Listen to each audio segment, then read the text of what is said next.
ইন্নাল্লাযীনা ইস্তাকবিরুনা, যারা আল্লাহর আয়াতকে অস্বীকার করে, অহংকার করবে, নিজের মন মতো ইসলাম চালাবে, কুফরি মতবাদ দিয়ে ইসলাম চালাবে, কমিউনিস্ট, ইহুদি, খ্রিস্টান, বাতিলদের সংস্কৃতি, কালচার এগুলো অনুসরণ করে যাদের জীবনটা চলমান রাখবে, তাদেরকে সায়াদুল্লাহভাবে বর্ণনা করে দিয়েছেন।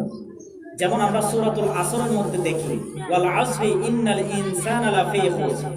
আল্লাহ তাআলা বলতেছেন সময়ের কসম, এই যে তোমাদেরকে 60-70 বছর আমি হায়াত দিয়েছি, এই 60-70 বছর এই হায়াতের এই সময় আল্লাহর পিছনে ব্যয় করার কারণে তোমাদের সময়কে আল্লাহ তাআলা কবুল করে নিয়ে তোমাদের জান্নাত উসিলা হিসেবে প্রেরণ করে দেওয়া হবে।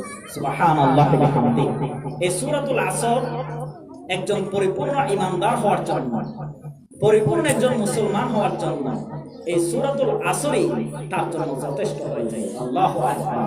কারণ এই সূরাতুল আসরের মধ্যে যে বর্ণনাগুলো দেওয়া হয়েছে, যে 4টি কোয়ালিটি বর্ণনা দেওয়া হয়েছে, এই 4টি কোয়ালিটি যারা মানবে তাদের ইহকালীন এবং পরকালীন জীবন আল্লাহ তাআলা কবুল করেন। সুবহানাল্লাহ। আল্লাহ রাব্বুল আলামিন এই সূরাতুল আসরের মধ্যে কোন মানুষ গতির মধ্যে নিমজ্জিত হয়ে যায় তাদের বর্ণনা আল্লাহ তাআলা তুলে দিলেন। ইন্নাল ইনসানা লাফি খুসর। আল্লাহ তাআলা বলেন গোটা পৃথিবীর মানুষ গতির মধ্যে নিমজ্জিত আছে, যারা আল্লাহর আয়াতকে স্বীকার করে নেয় না, আল্লাহর নবীর উত্তরসূরি হিসেবে আল্লাহর সুন্নাতকে মান্য গ্রহণ করে না, তারা গতির মধ্যে নিমজ্জিত আছে। আল্লাহর কোরআন এবং হাদিস বাদ দিয়ে নিজের জীবন মনমতো চালাবে, তারা দুনিয়ার মধ্যে গতির অবস্থায় সম্মুখীন হয়ে যায়।